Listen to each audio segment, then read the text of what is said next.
Continuando con los módulos de educación médica continua, vamos a conversar el módulo número 2.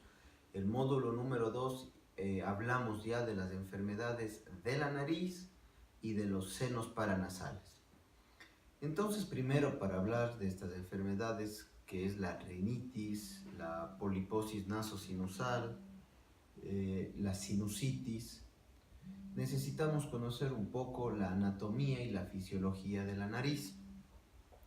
La nariz es un órgano anatómico que se encuentra situado y localizado en la cara, en la parte central de la cara, en la cual tiene dos orificios anteriores y dos orificios posteriores, que son las coanas. Los anteriores están conformados por una mucosa y por un epitelio cilíndrico estratificado con cilios grandes, y que las funciones de la nariz son varias. La nariz sirve para calentar el aire, para filtrar el aire que respiramos, para humidificar el aire. Se dicen algunos autores, se cree que también es una parte de la evolución, los senos paranasales, que sirvieron para la bipedestación. Sin embargo, es un sistema complejo, anatómico y fisiológico, la nariz y los senos paranasales. Tenemos también que conocer que la nariz está comunicada con el oído. El oído tiene tres componentes: un oído externo, un oído medio y un oído interno. Y el oído medio está comunicado con la nariz por un tubo que se llama trompa de Eustaquio. La trompa de Eustaquio está localizado en la nariz en un extremo y en el oído medio en el otro extremo, y sirve para modificar las presiones y para mantener las presiones del oído funcionantes y normales, para que no exista ningún problema a nivel de la audición. Esto sirve conocer, y necesitamos conocer, porque cuando existe alteraciones de enfermedad, alteraciones patológicas de la nariz, también va a estar afectada la trompa de Eustaquio y también va a estar afectado el oído medio. Y son muy comunes las otitis medias serosas en los pacientes con rinitis alérgica, por ejemplo. Una vez que conocemos ya un poco de la anatomía y de la fisiología de la nariz, vamos a hablar qué sucede cuando existen alteraciones de enfermedades o de patologías de la nariz. Cuando la mucosa de la nariz está inflamada, y especialmente de forma crónica, hablamos de que estamos ante una rinitis. La rinitis no es otra cosa que la inflamación de la mucosa de la nariz. Existen dos tipos de rinitis: una rinitis alérgica y una rinitis no alérgica. Lo primero que se tiene que hacer cuando veamos un paciente que tiene rinitis es diagnosticarle mediante los signos y síntomas, es decir, por la historia clínica. Los signos y síntomas de la rinitis son rinorrea o moquito como agua, tapado, obstruido la nariz, una obstrucción nasal crónica, comezón de la nariz, estornudos, alteraciones del olfato como hiposmia o anosmia. Cuando tenemos un paciente que presenta este tipo de características clínicas, sabemos que estamos ante un paciente que tiene una rinitis. El siguiente paso es investigar y diagnosticar si se trata de una rinitis alérgica o una rinitis no alérgica. Para esto tenemos que hacer algunos exámenes complementarios. El primer examen complementario que se debe pedir es la biometría hemática. La biometría hemática es un examen sencillo, fácil, simple de hacer, pero que nos da mucha información, especialmente si existe inflamación o infección bacteriana, por ejemplo. Vamos a encontrar una leucocitosis con una neutrofilia. Si existe algún problema viral, vamos a encontrar una linfocitopenia. Pero muy importante, las otras células blancas, por ejemplo los eosinófilos. Si encontramos que existen eosinófilos incrementados en la biometría hemática, eso nos hace pensar de que podríamos estar ante una rinitis alérgica. El siguiente estudio que se tiene que pedir es un estudio de la celularidad a nivel de la mucosa nasal, es decir, una citología nasal, y tenemos que buscar células que nos lleven a estos problemas. Las principales son los polimorfonucleares, que son las que están presentes especialmente en infecciones agudas, y los eosinófilos que están presentes en la rinitis alérgica. Entonces, se recomienda que siempre se haga un estudio de la citología de la nariz. El tercer estudio que tenemos que hacer es el análisis de las inmunoglobulinas, especialmente de la inmunoglobulina de tipo IgE. La inmunoglobulina de tipo IgE va a estar incrementada en los pacientes alérgicos por la fisiopatología de la hipersensibilidad de tipo 1 mediado por IgE. Por lo tanto, es muy recomendable solicitar una inmunoglobulina de tipo IgE en los pacientes alérgicos, muy probablemente está incrementada. Esto no quiere decir de que es un diagnóstico patognomónico la IgE, que si hay IgE es alergia y si no hay IgE no es alergia, no es así. Nos ayuda mucho, sin embargo, lo que va a mandar en este paciente es la historia clínica y el examen físico. Luego tenemos que hacer imágenes, se pueden hacer tomografías de la nariz, por ejemplo, una tomografía de la nariz y los senos paranasales, pueden hacer radiografías que ayudan menos que la tomografía, pero también nos pueden dar indicios de enfermedades de la nariz y de los senos paranasales. Si el paciente tiene otro tipo de enfermedades alérgicas, como alergias en los ojos, en los pulmones, en la piel, se deberían hacer otro tipo de exámenes, pero son muy importantes en este caso, porque si sospechamos de una rinitis alérgica, el paciente va a tener también otro tipo de manifestaciones. Si es solo de la nariz, es un poco probable de que se trate de una rinitis alérgica, ya que la rinitis alérgica afecta a la nariz, pero también otros órganos y sistemas. Una vez que tenemos los resultados de todos estos análisis, de todos estos estudios, podremos diferenciar si se trata de una rinitis alérgica o una rinitis no alérgica probablemente. Pero el mejor estudio ya al final de todo para diferenciar si es una rinitis alérgica o no alérgica son las pruebas cutáneas de alergia que hacemos los alergólogos, que no es otra cosa que poner en la piel unas pequeñas gotitas de unas proteínas, hacemos unos pinchacitos y si se hace rojo o se hace unas ronchitas es positivo, significa que es alérgico y sabemos que estamos ante una rinitis alérgica. Si todo esto sale negativo, estamos ante una rinitis no alérgica. Vamos a conversar sobre las rinitis no alérgicas. Las rinitis no alérgicas son inflamaciones crónicas de la piel.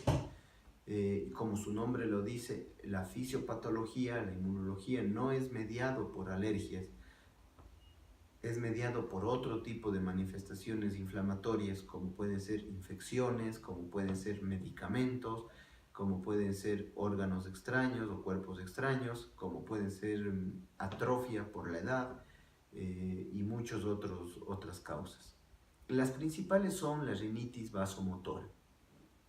La rinitis vasomotora es una enfermedad de la nariz en la cual se caracteriza por inflamación de la nariz, en donde me da moquitos como agua, escurrimiento nasal o a veces resequedad intermitente, me da molestias en la nariz, obstrucción de la nariz, pero se caracteriza porque no produce mucha comezón, no produce prurito, sino más bien produce resequedad y molestias de la nariz. Incluso a veces los pacientes refieren dolor de la nariz.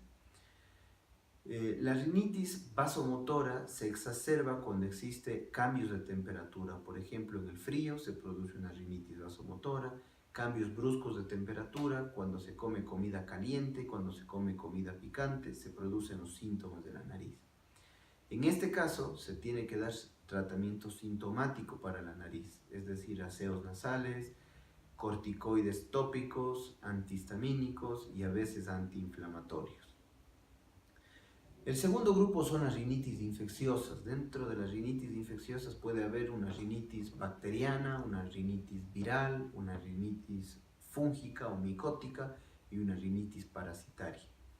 La más común de todas las rinitis es la rinitis fúngica, especialmente en pacientes de edad avanzada, en la cual se produce una inflamación de la nariz, pero es por colonización de hongos. También puede haber una rinitis viral, esto es más frecuente en niños, y una rinitis bacteriana como secundario, como una complicación de infecciones respiratorias. Las rinitis infecciosas, el tratamiento es pues tratando el germen causal. Si es bacteriana, pues antibióticos. Si es antiviral, se podría utilizar en algunos casos antivirales. Si es fúngica, pues con antifúngicos. Es muy común en los pacientes alérgicos que están maltratados y que ya tienen edad avanzada, por ejemplo, la rinitis por Aspergillus fumigatus, en el cual se produce una colonización y se produce una alteración muy difícil de controlar y de tratar la inflamación a nivel de la nariz.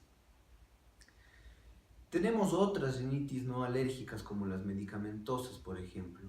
Existen medicamentos que se llaman alfa-adrenérgicos que producen vasoconstricción, como la oximetazolina, por ejemplo, que son muy buenos para una congestión nasal, pero que el uso prolongado de estos medicamentos produce una inflamación de la nariz que se llama rinitis medicamentosa.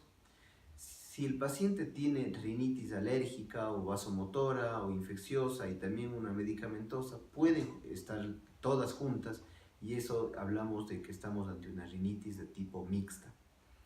Y también tenemos las rinitis anatómicas, en las cuales existen defectos anatómicos de los cornetes o del tabique, en la cual se está produciendo un contacto entre cornetes y tabique y produciendo una inflamación a nivel de la mucosa nasal. Esto se llama rinitis anatómica y el tratamiento de esta rinitis pues, es de la corrección quirúrgica. Hablando ya de la rinitis alérgica, por el otro lado, la rinitis alérgica es la enfermedad crónica más frecuente de todas las enfermedades alérgicas. Se dice que 500 millones de personas en el mundo padecen de rinitis alérgica. La rinitis alérgica se caracteriza por 4 signos y síntomas, que es comezón, moquitos, obstrucción de la nariz y estornudos.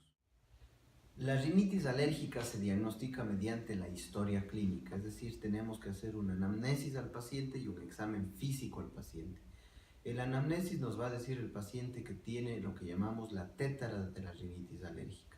4 signos y síntomas indispensables y fundamentales, que son rinorrea, hialina, moquitos como agua, escurrimiento nasal, obstrucción de la nariz, que está tapada la nariz, comezón de la nariz y estornudos.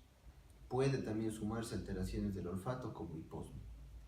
Y cuando le examinamos al paciente, el paciente va a tener los llamados estigmas de la alergia, que son las ojeras alérgicas, que es una facies adenoidea. Cuando examinamos la nariz, la mucosa de la nariz está pálida, tiene moquitos muy pegajosos que se llaman puentes hialinos, los cornetes están grandes y pueden haber incluso pólipos dentro de la nariz. Y ese moquito también se va hacia la parte posterior de la nariz, rueda por la parte posterior de la orofaringe, de la nasofaringe y de la orofaringe, y cuando examinamos la cavidad oral vemos lo que está cayendo ese moquito y se produce un empedrado posterior a nivel de la orofaringe, que también es un dato clínico de la rinitis alérgica. Una vez que hemos diagnosticado rinitis alérgica y con los exámenes complementarios, es decir, eosinófilos, es decir, hiper-IgE, es decir, una tomografía, una radiografía, hipertrofia de cornetes, el siguiente paso es hacer las pruebas cutáneas de alergia. Las pruebas cutáneas de alergia se realizan a todos los pacientes que tengan alergia para saber a qué exactamente tienen alergia. ¿Y para qué? Para poder evitar el contacto con estas proteínas y si es el caso de utilizar inmunoterapia, que son las vacunas de alergia, también nos va a servir para esto. Tenemos que clasificar a los pacientes que tienen rinitis alérgica y la guía de la rinitis alérgica, que es la guía ARIA, nos recomienda clasificar en 4 tipos: en leve, en moderado y severo y en intermitente y persistente, y que se pueden combinar cualquiera de esas. Por lo tanto, puede haber un intermitente leve, un intermitente moderado grave y una persistente leve y una persistente moderado grave, de acuerdo a los signos y síntomas que se presenten a lo largo de los días, de las semanas, del tiempo, y de acuerdo a la característica e intensidad de los síntomas que se presenten.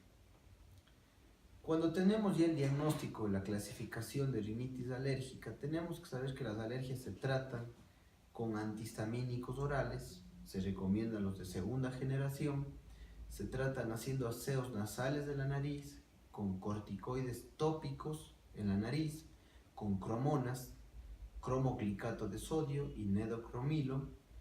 Y en última instancia, si no ha respondido bien a los tratamientos, se utiliza lo que llamamos las vacunas de alergia, que es la inmunoterapia alérgeno específica, y que es el único tratamiento que ha logrado modificar la historia natural de las enfermedades alérgicas.